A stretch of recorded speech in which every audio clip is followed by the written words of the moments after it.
Welcome welcome back to Mitra a story নিটারের writing ফ্রাইডের আর একটা এপিসোডে।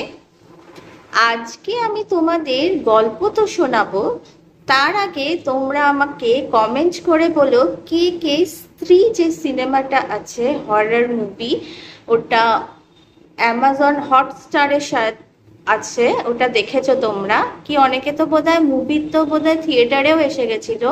এখন তো স্ত্রী 2 চলছে। আমি বলছি ফার্স্ট যে সিনেমাটা, যেটা একদম প্রথমে যেটা দিয়ে শুরু হয়েছিল এই সিকুয়েলগুলো, সেই স্ত্রী মুভিটা তোমরা কে কে দেখেছো?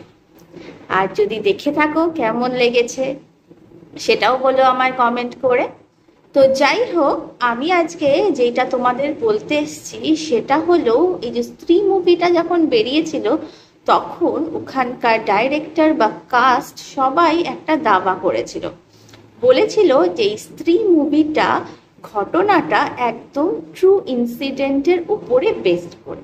তো সেটা আমিও শুনেছিলাম, আর শুনে তখনই আমার মনে হলো কি এমন ট্রু ইনসিডেন্ট যেটার উপরে বেসড করে এই মুভিটা তৈরি হয়েছে। তো সেটা খুঁজেছি, পড়েছি, আর কি কি জেনেছি সেই গল্পটাই আজকে আমি তোমাদের সাথে শেয়ার করব। এই যে ঘটনাটা তখন শুরু হয়েছিল সেটা হলো কর্ণাটকের মোটামুটি একদম গ্রামের দিকে, যেই মানে প্রত্যন্ত গ্রাম, সেরকম জায়গায় প্রথম এইটা লক্ষ্য করে। তো লক্ষ্য করে কি, আর কবে থেকে এটা মোটামুটি জানা গেছিল সেটা হলো সেই আমাদের স্বাধীনতারও আগের দিকে, প্রায় 1905-10 এরকম সাল। তখন তো এত শহর ছিল না, বা শহরতলিও এত ডেভেলপ ছিল না, কিন্তু ওই সময়ও কিন্তু পেপার চলতো, তাই না? মানে খবরের কাগজ তো চলতো, নিউজ পেপার। তখনকার দিনেও যারা এডুকেটেড আনএডুকেটেড যারাই ছিল, খবরের কাগজ পড়ার চল যেমনি বাংলাতেও ছিল সেমনি ওই দেশে মানে কর্ণাটকেও ছিল। আর যখন সংবাদপত্র ছিল, নিউজ পেপার ছিল, তো তা সেখানে লেখালেখি করার জন্য যে সাংবাদিক তারাও ছিল। তো তারাও বিভিন্ন জায়গায় ঘুরে ঘুরে সব সংবাদ গ্যাদার করতো। তো ওরকমই এক সাংবাদিক একদিন কর্ণাটকের একটা প্রত্যন্ত গ্রামের গেছিল কিছু একটা খবর জোগাড় করতে। তো উনি তো গেছে, গিয়ে এবার এদিক ওদিক জিজ্ঞেস করছে। তো ওনার একটা জিনিস দেখে খুবই খটকা লাগে। উনি দেখলেন যে প্রতিটা যে বাড়ি মানে বাস্তু বাড়ি, স্পেশালি সেটাই, কিন্তু কেউ কেউ যেখানে মনে করো গুমটি ঘর বা দোকান আছে যেখানে লোকজন মানুষ রাত্রিবেলা থাকে, ওরকম জায়গায় ওরা একটা কথা দরজার উপরে লেখা রয়েছে, সেটা হলো নালেবা। নালেবা মানে হলো কালকে এসো। প্রথম প্রথম তো উনি দেখে ভেবেছিলেন যে এরকম লিখে রেখেছে তাহলে হয়তো এই বাড়িতে কেউ নেই। তো এরকম দেখতে দেখতে দেখছে প্রায় প্রতিটা ঘরেই লেখা নালেবা। বলে এটা আবার কি কেস? তো ওখানে না এরকম গ্রামের যে চৌরাহা টাইপের থাকতো, মানে মনে করো এমন একটা জায়গা যেখান থেকে গ্রামের প্রতিটা মানে গলি গলিতেই আর কি যাওয়া যায়, গলি গলি আছে, আর তার মাঝখানে একটা বড় মতন জায়গা। কখনো ওখানে বড় গাছ থাকতো, কি চায়ের গুমটি থাকতো, মানে মোটামুটি ওখানে লোকজন আর কি বসে আড্ডা দেওয়ার জায়গা। তো উনি ওখানে যান, গিয়ে এরকম জিজ্ঞেস করেন যে ওনাদের যেখানে বয়স্ক লোকেরা বসেছিলেন তাদের জিজ্ঞেস করে যে আচ্ছা আপনারা সবার ঘরে এরকম নালে বা কেন লিখে রেখেছেন?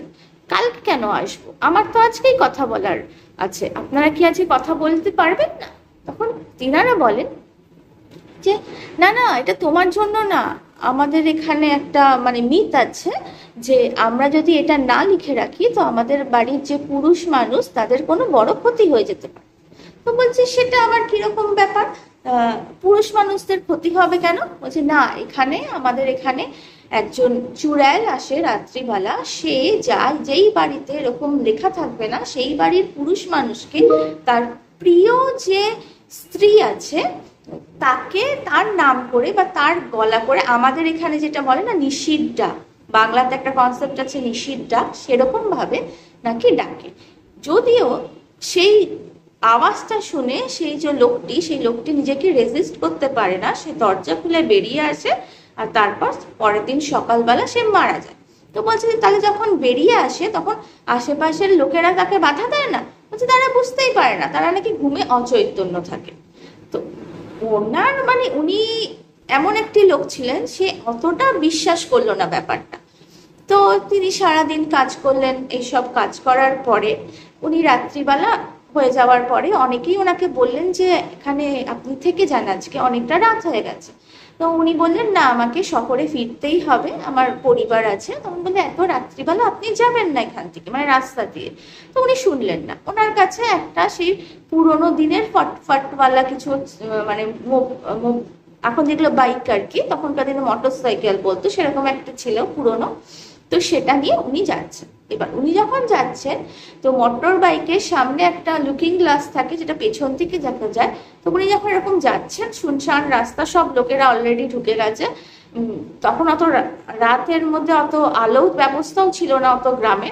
তো যাই হোক, উনি যাচ্ছেন, কিছু দূরে দূরে এরকম ঘুমটি ঘর পড়ছে, সেখানে হয়তো এখনো টিম টিম করে আলো জ্বলছে, তো তো সব বন্ধ। উনি যখন যাচ্ছেন, কিছুটা দূর যাওয়ার পরে ওনার মনে হলো পেছন থেকে ওনার স্ত্রী ডাকছে। তো উনি ভাবছেন যে এখানে কি করে আমার স্ত্রী হবে। তো ওনার সকালবেলা যে গল্পটা ওরা বলেছিল সেটা ওনার মনে পড়ে। উনি প্রচন্ড ভয় পেয়ে যান। উনি পেছনে তো তাকান না, উনি লুকিং গ্লাস থেকে দেখেন যে এতটা ঘোমটা আলা কোনো একজন বউ রেড রঙের শাড়ি পরে ওনার পেছন পেছন আসছে। উনি প্রথমে আরো জোরে মোটরসাইকেল চালায়, তখনও দেখছে যে ওনার নাম করে ডাকতে ডাকতে পেছনে ওই বউটি কাছে। উনি বললেন আমি তো এত জোরে মোটরসাইকেল চালাচ্ছি, উনি ওই বউটা ওর পাশে পিছে কি করে আসছে।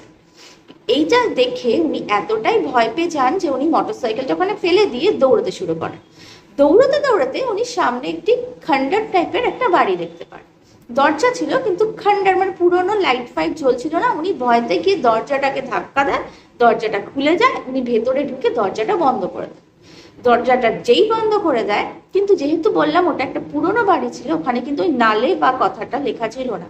তো উনি কিন্তু বাইরে থেকে কন্টিনিউয়াস শুনতে পারেন যে ওনার নাম করে ডেকে যাচ্ছে ডেকে যাচ্ছে।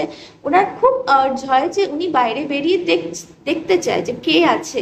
উনি যে এত কিছু হয়েছে ব্যাক অফ দ্য মাইন্ড, উনি কিন্তু পুরোটা ভুলে গেছেন বা উনি সম্মোহন হয়ে গেছিলেন জানেন না। ওনার খুব আর্জ হয় ওটাকে খোলা দরজাটা, কিন্তু উনি খুলছিলেন না। তা অনেকটা ক্ষণ পরে যখন অনেক রকম ভাবে ইনিয়ে বিনিয়ে ডাকা হয়, উনি আর নিজেকে রেজিস্ট না করতে পেরে দরজাটা খুলে দেয়। যখনই দরজাটা খোলে তখন উনি শুধু সামনে ওই মূর্তিকে দেখতে পান, আর উনি পেন্ট হয়ে যান। ওনার আর কিছুই মনে থাকে না। সকালবেলা হয়, সকালবেলা হওয়ার পরে ওনার মোটরসাইকেল ওখানে পড়ে থাকতে দেখে গ্রামের লোকেরা এদিক ওদিক খুঁজতে খুঁজে ওই বাড়িটার সামনে আসে। দরজা তো খোলা ছিল, উনি দরজার সামনে পড়েছিলেন। ওনাকে মুখ হাত পা ধোয়ানো হয়। তখন ওনাকে বলা হয় যে আপনি এখানে কেন পড়ে আছেন, কি হয়েছিল। তখন উনি পুরো ঘটনাটা বলে। তো অনেকে আশ্চর্য হয়, তো একে মারেনি কেন, মানে এরকম ক্ষেত্রে তো আমাদের গ্রামের লোকেরা মারা যায়, মানে ছেলেরা মারা যায়। তো বয়স্ক যারা তারা বলেন হয়তো উনি আমাদের গ্রামের ছিল না বলে বেঁচে গেছে। তো এবার এইটা তো হয়ে গেল। উনি বাড়ি চলে আসে। বাড়ি চলে আসার পরে ওনার মাইন্ডে সবসময় চলতে থাকে যে এই চুড়ালটা কি, মানে আমি ওটা কি দেখেছিলাম, এই চুড়ালটা কি। আর যদি থেকেও থাকে, সে হঠাৎ করে এরকম ভাবে উৎপাত কবে থেকে শুরু হলো, মানে কি বৃত্তান্ত, এর কাহিনী আমাকে জানতে হবে। তো উনি এমনই একটা প্রজেক্ট নেন যেখানে ওই গ্রামের আশেপাশের অনেক গ্রামকে মানে সার্কুলেট করে উনি এরকম একটা কিছু প্রজেক্ট নেন যেখানে সংবাদ ওনাকে খুঁজতে হবে। তো এই ছুতোয় উনি আবার ওই গ্রামের দিকে যান। এবার গ্রামে গিয়ে বিভিন্ন গ্রামে যাচ্ছে, তো দেখছে যে সব গ্রাম নয়, কিছু কিছু গ্রামে এরকম লেখা রয়েছে নালে বা টাইপের। তো উনি যখন খোঁজ নেন যে আচ্ছা এখানে তো সব গ্রামে এরকম তো নেই, কিছু কিছু গ্রামেই কেন আছে। তো উনি জানতে পারেন ওখানে একটা পার্টিকুলার গ্রাম আছে। সেই গ্রামটা থেকে যখন যেখানে যেখানে লোকরা মাইগ্রেট হয়েছে, হয় না যে একটা গ্রামে তো সবসময় থাকে না, তারা কাজের সূত্রে বা কোনো মানে অন্য কোনো বিয়ে হয়ে মেয়েরা যখন যেখানে যেখানে গেছে, যেই যেই গ্রামে গেছে, সেখানে এই জিনিসটা প্রচলিত হয়েছে। তো উনি এবার খুঁজতে খুঁজতে সেই গ্রামটা যায়। যেহেতু তখন লোকেরা খুব মাইগ্রেট করতো না অত বছর আগেকার, তো তার পক্ষে মানে কোর অফ দা যেখান থেকে জিনিসটা শুরু হয়েছিল সেই গ্রামটাকে খুঁজে বার করতে আর সুবিধা হয়েছিল। তো তিনি যান ওখানে, সেই গ্রামটা থেকে এই ব্যাপারটা শুরু হয়েছিল। তো এবার ওই গ্রামে গিয়ে ওই ওখানকার যে লোকজন আছে তাদের জিজ্ঞাসা করে যে এই যে ব্যাপারটা যে নালে বা এটা আমি দেখেছিলাম, পুরো ঘটনাটা বলে যে ওই গ্রামে দেখেছিলাম এরকম। তো আমি জানতে চাই এখান থেকে কি থেকে শুরু হয়েছে। কেউ কেউ তো বলে আমরা জানি না, আমরা ছোটবেলা থেকে দেখেছি মা বাবারা এরকম লিখতো যে কাল আনা, তো আমরাও লিখি, আর না হলে কিছু না কিছু ক্ষতি হয়।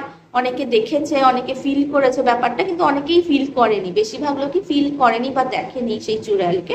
কিন্তু তাদের মনে হয় যে ওটা না লিখলে তাদের বাড়ির পুরুষদের কিছু না কিছু ক্ষতি হয়, হয় অ্যাক্সিডেন্ট হয়ে যায়, না বিজনেসের লস হয়, না হলে ক্ষেত জ্বলে যায়, কিছু না কিছু হয়। তো তাই জন্য ওনারা এটা মানে মেনে চলে। তো এরকম উনি খুঁজতে খুঁজতে একজন খুব বয়স্ক মানুষকে উনি খুঁজে পান। তো তিনি বলেন যে আমি জানি যে মানে কবে থেকে শুরু হয়েছে এই ব্যাপারটা আর কি করে শুরু হয়েছে। তখন বলে তাহলে আমাকে বলুন ব্যাপারটা। তখন ওই বৃদ্ধ ভদ্রলোক বলেন যে এখানে একটি পরিবার থাকতো, আমরা গল্পের ক্ষেত্রে নিজেদের মতন একটা দুটো নাম এখানে দিয়ে দিচ্ছি, ঠিক আছে। ওই পরিবারের মধ্যে একটি ছেলে ছিল, তার মা ছিল মানে শাশুড়ি, তার বাবা শ্বশুর, আর যাকে নিয়ে গল্প যে স্ত্রী সেই মানে ওই যে ছেলেটা ছিল তার বউ। তাদের 3 বছরের মতন বিয়ে হয়েছিল, খুব যে নিউলি ওয়েডেড তা নয়। 3 বছর অবধি যখন ওরা ছিল খুব সুখে সংসার করতো, ছেলে আর ছেলের বউয়ের মধ্যে কোনো ডিফারেন্স ছিল না, খুবই মানে মিলে মিশে তারা থাকতো। যে লোকটি ছিল মানে ছেলেটি, সে খেতে কাজ করতে যেত আর মেয়েটি ঘরের কাজ করতো। ও কিন্তু ওর মার সাথে খুবই একটা ঝামেলা শুরু হয়, মানে শাশুড়ি বৌমা কলেশ বলতে পারো। যার যে বাবা ছিল সে ছিল, তারও একটা ব্যাপার নিয়ে খুবই মানে ইয়ে ছিল, যে ব্যাপারটা কি যে মানে কলেশটা কি নিয়ে শুরু হয়েছিল, আর তার যে বাবা তারও যেটা ব্যাপারটা পছন্দ হতো না সেটা হলো বাচ্চা কাচ্চা। ওদের 3 বছর হয় বিয়ে হয়েছিল, কিন্তু তাদের কোনো বাচ্চা কাচ্চা ছিল না, রাইট। তো এবার সেটা নিয়ে সেই পরিবারে খুবই অশান্তি হতো। তারা তখনকার দিনে তো হতো না ছেলেদের কোনো দোষ নয়, যা দোষ মেয়েদের, শারীরিক ভাবে মেয়েটাই অক্ষম, মানে এটাই ধরে নেওয়া হয়েছিল। তো তারা ঠিক করে যে ছেলেটার আর একটা বিয়ে দেবে, তো তার জন্য তো এই মেয়েটাকে তার বাপের বাড়ি পাঠিয়ে দেবে। এটা যখন শুনতে পায় মেয়েটা খুব মন মরা হয়ে যায়। কিন্তু কিছুদিন পরে যখন এরা খুবই রেগে গিয়ে যে একদমই হচ্ছে না, একদম সবকিছু তোড়জোড় শুরু করে দেয়, চারদিকে মানে মেয়ে খুঁজতে শুরু করে, তখন এই মেয়েটি ওদের সামনে যে একটা মানে কুয়ো ছিল সেই কুয়োটায় গিয়ে ছলাং লাগিয়ে দেয়, আর মারা যায়। যখন এটা জানতে পারে তো এবার ছেলেটা খুবই ডিপ্রেসড হয়ে যায়, কেন কি তার আপত্তি ছিল না অন্য একটা বিয়ে করার, কিন্তু এই বউটাকেও সে ভালোই বাসত, মানে তার কথা অনুযায়ী। তো সে খুবই দুঃখিত হয়ে পড়ে।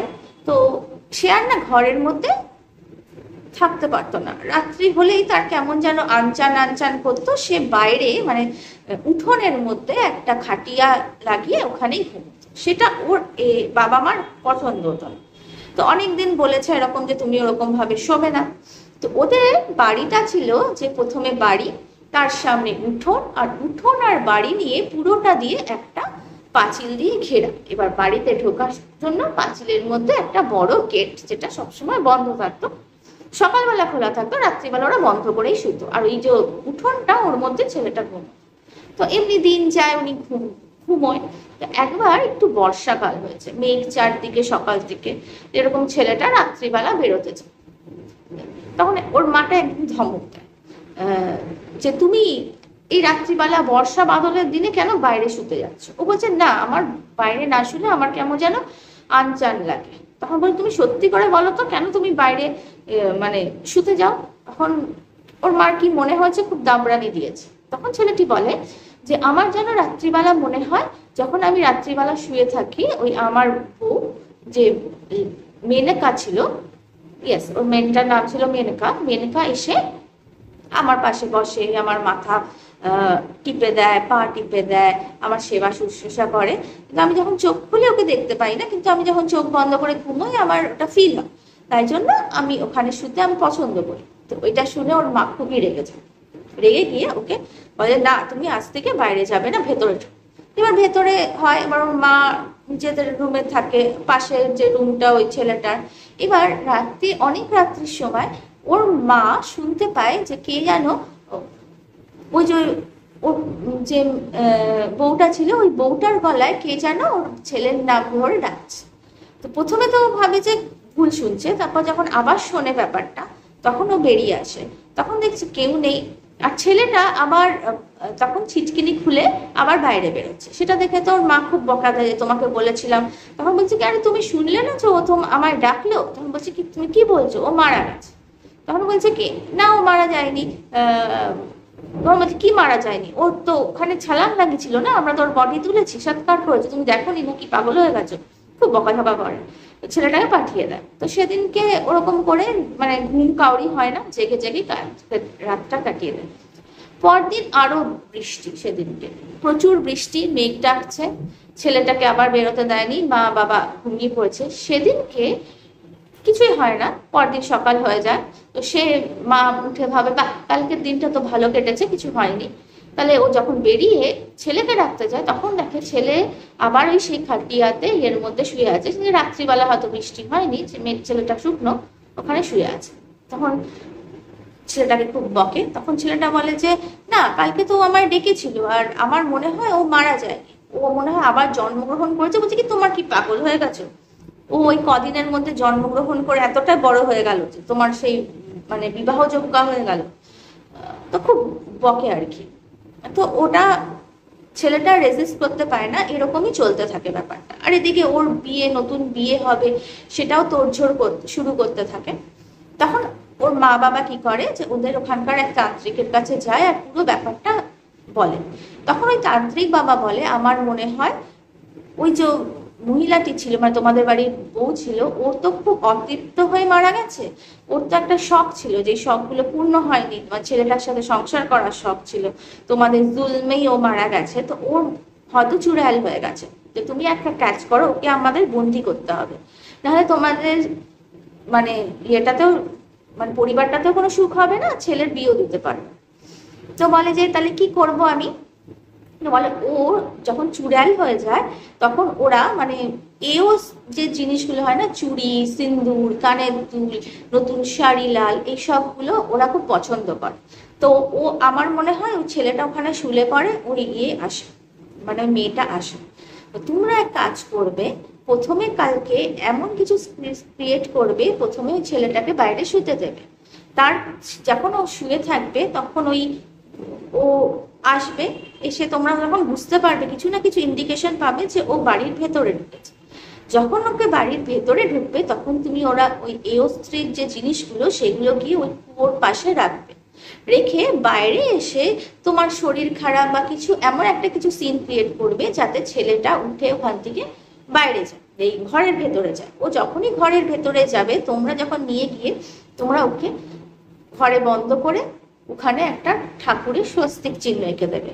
এঁকে দিয়ে ওই যে ইয়েকে বলবে যে তোমরা বুঝতে পেরেছো যে ও এসছে, কিন্তু তোমরা তাতে খুব খুশি হয়েছো যে ও ফিরে এসছে, তোমরা আর ওর সাথে কিছু ঝামেলা করবে না।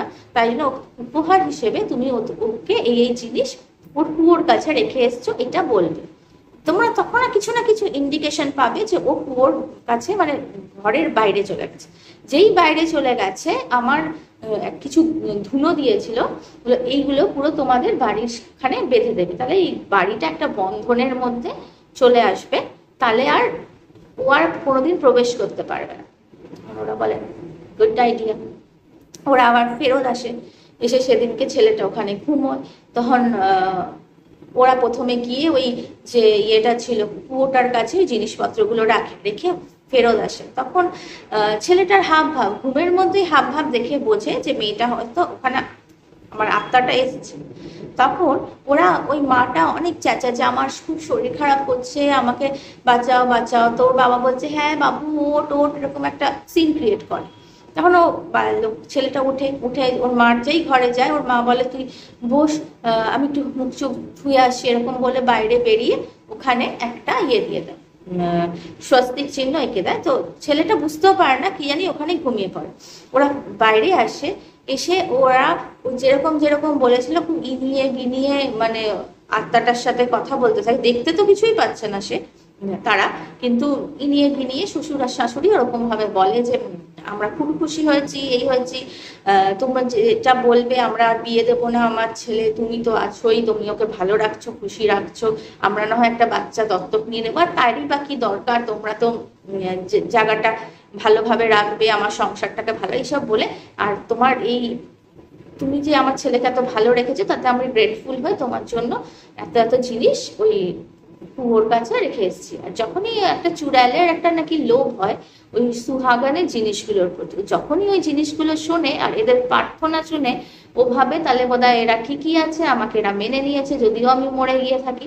তো ওই লোভের চোটে ওইখানে চলে যায় আর ওরা পুরো বাড়িটা বেঁধে দেয়। যখনই বাড়িটা বেঁধে দেয় ওই যে চুড়াইলটা ও বুঝতে পারে যে ওর সাথে ধোঁকা হয়ে গেছে, তো প্রচন্ড রেগে যায়। সেদিনকে তো সকাল হয়ে যায়, কিছু হয় না। পরের দিন থেকে রোজ ওরা ওই বাইরে থেকে খটখট খটখট আওয়াজ আর ওই যে ও নিজের মানে একটা কান্নার আওয়াজ আর ওই ছেলেটাকে ডাকতে থাকে। কিন্তু ছেলেটা যেহেতু রাত্রে হওয়ার আগেই ওর মা কিছু করে ওকে ভেতরে ঘরের বাইরে নিয়ে আসতো, এই ঘরের ভেতরে নিয়ে আসতো, তো ওখান থেকে ও বেরোতেও পারতো না, ওর উপর ওই মায়া জালও কাজ করতো না, and he is perfect fine. কিন্তু এরপর শুরু হলো একটা অদ্ভুত উৎপাত। যখনই ওই আত্মাটা ওখানে ওদের বাড়িতে ঢুকতে না পারছে তখন ওরা ওই গ্রামের অন্য অন্য যে পরিবার তাদের এরকম অ্যাটাক করতে শুরু করে। যখনই দেখছে কোনো ছেলে ঘুমোচ্ছে বা কোনো লোক একা রয়েছে তার প্রিয় নারীর আওয়াজ করে তাকে ডেকে তাকে মেরে ফেলে। মানে এই জিনিসটা এত চলতে লাগলো, তখন যে ওর যে স্বামীটা ছিল মেয়েটার মেনেকার, ও ভাবলো এটা তো আমার জন্যই হয়েছে, মানে ও তো আমার কাছেই আসতো, মানে আমার কাছে থাকলে তো এই ঝামেলাটা হতো না, তাহলে আমি এখন কি করবো? তখন ওরা আবার ওই তান্ত্রিকটার কাছে যায়। তখন তান্ত্রিকটা ওকে বলে যে দেখো ও তো এখন চুড়াল হয়ে গেছে, ও এখন তোমার বউ নেই, তোমার কাছে যে থাকলেও ভালো থাকবে আর অন্যদের মারবে না এরকম কোনো কোনো গ্যারান্টি নেই। তখন বললো তাহলে কি করা যায়? তা তোকে পুরো একদম শেষ করে দাও। বলে তাহলে কি করে শেষ করবো? বলে তুমি পারবে সেটা করতে, তোমার মধ্যে কি ওই হিম্মতটা আছে? আমি বলেছি হ্যাঁ আছে। তাহলে তুমি যাও, গিয়ে ওকে ওই কুয়োর পাশে ওকে ডাকো, ও যখন তোমার কাছে আসবে তখন ওর মাথায় গঙ্গা জল ছিটিয়ে হনুমান চালিসা পড়তে পড়তে ওর মাথার মধ্যে ত্রিশূলটাকে চেপে ধরবে, তাহলে ও মরে যাবে। কিন্তু তোমাকে এটা করতে হবে, যতক্ষণ না ও মরছে বা কিছু হচ্ছে ওর ততক্ষণ কিন্তু তোমায় করতে হবে, মাঝপথে যদি বন্ধ করো কিন্তু অনেক বড় সর্বনাশ হয়ে যাবে। তো ও বলে না আমি পারবো। তো সেদিনকে ও রাত্রিবেলা ততদিনে ওর বাবা মারা গেছে, মা একা রয়েছে। মা ওকে অনেক বারণ করে যে অত সব করে দরকার নেই, আমরা তো ভালো আছি, গ্রামের অন্য লোকেদের কি হচ্ছে আমাদের জানার দরকার। কিন্তু ছেলেটা বলে যে না এটা তো আমার জন্য হয়েছে, আমাকে অন্য লোকেদের বাঁচাতে হবে। তো ছেলেটা যায়, গিয়ে ওই কুয়োর পাশে বসে ওকে ডাকতে থাকে। তো ও দেখা যায় যে কুয়োটার থেকে বেয়ে বেয়ে এরকম ভাবে চমকাদারের মতন বা কি বল ব্যাটের মতো এরকম ভাবে চমকাদারের মতন উঠে এসে ওর পাশে বসে। তখন বসে ওই সেই এতটা ঘুমটা দেওয়ার সেই যে সুহাগানের জিনিসগুলো মনে আছে ওরা দিয়ে গেছিল সেগুলোই নাকি ওর পরে এসেছিল। তো পরে এসে ওর সাথে বসে গিয়ে কথা বলে। তখন ওর সাথে খুব গল্প করতে করতে এরকম ভাবে হাতটা চেপে ধরে হনুমান চালিসা পড়তে পড়তে ওর পাশে রাখা গঙ্গা জল ওর মাথায় ছিটিয়ে ত্রিশূলটা ওর মাথায়। তখন তো বিকট চিৎকার করে চটপটানি করতে থাকে মেয়েটা, বলছে যে তুই আমার সাথে এত বড় কেন ধোঁকা করছিস, আমি তো তোকে ভালোই বাসি, আমি তো তোকে কোনো ক্ষতি করিনি, আমি তো চাইলে তোকে মেরে আমার সাথে নিয়ে যেতে পারতাম। কিন্তু ও নাকি কিছু শুনছিল না। কিন্তু একটা মানে চুড়াল বা অন্য কিছুর পাওয়ারের সাথে ওই ছেলেটার পাওয়ার সেদিনকে ম্যাচ করেনি। ছেলেটা পারেনি পুরো হনুমান চালিসাটা পুরোটা পড়তে, মাঝপথে ও থেমে গেছিল। আর যখনই থেমে গেছিল ওই যে চুড়ালটা লাফ দিয়ে ওই ওয়েলে পড়ে মানে ওই কুয়োর মধ্যে পড়ে ভ্যানিশ হয়ে যায়। ছেলেটা তো মানে খুবই শান্ত হয়ে বাড়ি ফেরে। ওর মা তো খুব বকাঝকা করে, ভগবান জানে কি হবে। তার পরের দিন রাত্রিবেলা থেকে সে ইয়েটা মানে যে আর কোনো বাড়িতে কিন্তু আর শোনা যায় না ওই মেয়েটার ডাক, সবাই ভয়ে ভয়ে থাকতো।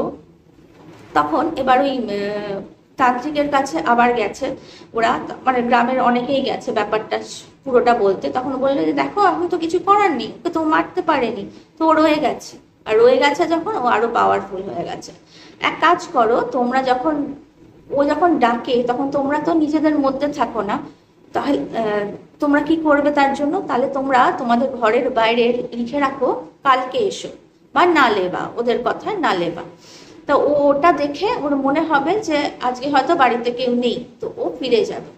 আমি মন্ত্রপুত করে দিচ্ছি। ওরা সবাই তখন স্বস্তিক চিহ্ন রেখে ওরকম ভাবে লিখতে শুরু করলো। তারপর থেকে আর কারোর বাড়িতে শোনা যায় না। কিন্তু এদিকে কি হলো, এই বাড়িটার মধ্যে ছেলেটা লিখতে দিল না, না লেবা। ওর মা লেখার চেষ্টা করেছিল, সে লিখতে দিল না। কিছুদিন পরে মাটার মৃতদেহ পাওয়া গেল ওই উঠোনের মধ্যেই, অদ্ভুত ভাবে ঘাটটা বেঁকা, মানে ঘাটটা পেছন দিকে, মুখটা পেছন দিকে করে, মানে ঘাটটা ভেঙে দিয়েছে। কিন্তু ছেলেটা ওখানে থাকতো, বেশ ভালোভাবেই থাকতো, সকালবেলা কাজকর্ম করতো। লোকজন উস্কো, চেহারার অদ্ভুত পরিবর্তন হয়েছিল, উস্কো খুস্কো চুল, চোখগুলো কোটরে ঢুকে গেছে, রোগা টিংড়ে। কিন্তু লোকজন একটু অ্যাভয়েডই করতো, অদ্ভুত অদ্ভুত কথা বলতো। সে করতো গিয়ে বাড়িতে রান্না করতো। রাত্রিবেলা প্রচুর হাসি ঠাট্টা মজার আওয়াজ আসতো। কেন কেন কি, ওই যে মেয়েটা এখন আর অন্য লোকের বাড়িতে যাই না, ওই বাড়িতেই থাকতো। যতদিন ওই লোকটা বেঁচে ছিল, ওই লোকটার কাছেই সেই মহিলা ওখানেই থাকতো। কিন্তু তারপর থেকেও লোকেরা মনে করে যে কি বলে, ওই ছেলেটা মারা যাওয়ার পরে হয়তো আবার ও ফিরে আসতে পারে। ওই গ্রামের যে পুরুষ আছে বা যেই মেয়েদের বিয়ে হয়ে তাদের হাজবেন্ড, তাদের হয়তো কিছু ক্ষতি হতে পারে, তাই ওরা ওই রিচুয়ালসটা নালে বা এখনো লিখে রাখে। এখন হয়তো আমরা অনেক মডার্ন হয়েছি, কর্ণাটকের গ্রামে হয়তো এখন আর নালে বা দেখা যায় না, কিন্তু ওই সাংবাদিক এই জিনিসগুলো নাকি কোথাও একটা লিখে রেখে গেছিল। সেখান থেকে এখানকার প্রডিউসার ডাইরেক্টর যারাই বলো, তা কেউ একটা স্টোরি টেলার, স্টোরি রাইটার্স, তারা কনসেপ্টটা করে এই স্ত্রী যে সিনেমাটা আমরা দেখেছি সেটা মানে ক্রিয়েট করেছে।